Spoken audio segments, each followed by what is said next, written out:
ओम शांति। भगवान के लाडले बच्चे हम आत्माएं अति विशेष हैं, पर इस संसार में इस समय हमारा पाठ लोगों की नजरों में, समाज के लोगों में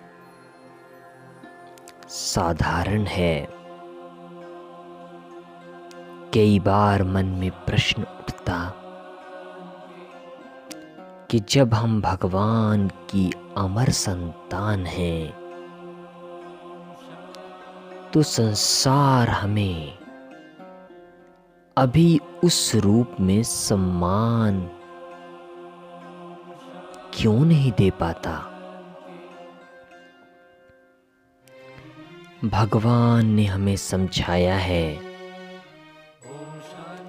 अगर तुम साधारण नहीं होते तो साधारण तन में आए हुए परमात्मा को पहचानने के लिए,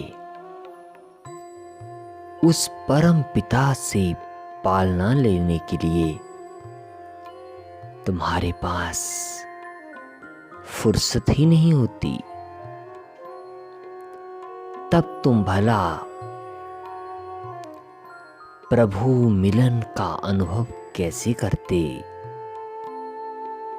अगर तुम संसार में साधारण नहीं होते तो लोग ही तुम्हारा पीछा नहीं छोड़ते। तुम्हारा समय, श्वास, संकल्प सब कुछ संसार के ही ऐश्वर्य भोगने में बीत जाता। इसलिए ब्रह्मा बाप ने भी एक बात कही, इस जीवन में हम सभी बेगर टू प्रिंस बनने का पुरुषार्थ कर रहे हैं। आज के तो प्रिंस प्रिंसेस को ही इतना नशा है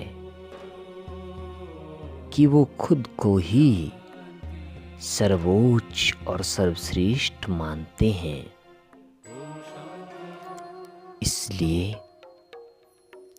अगर 84 जन्मों के लिए ही अगर महानतम पार्ट अपना फिक्स करना है तो संगम युग पर सबसे अधिक उचित है साधारण और सिंपल बनना,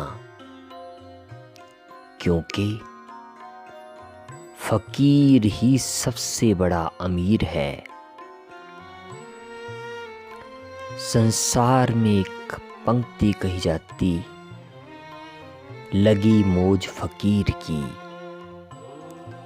फकीर अर्थात जो फ्री है, क्योंकि जितना अधिक इस संसार में विशेष बनेंगे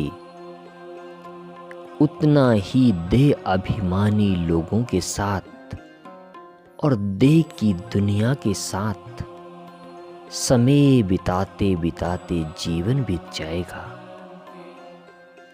फिर भला इस संपूर्ण सुख की अनुभूति जो सिर्फ संगम पर होती है, हम भला कैसे करते।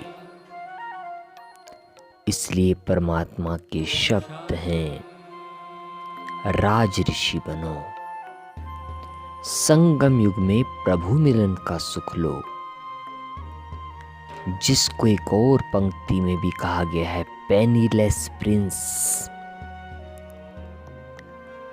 पॉकेट है खाली, फिर भी चेहरे पर है लाली।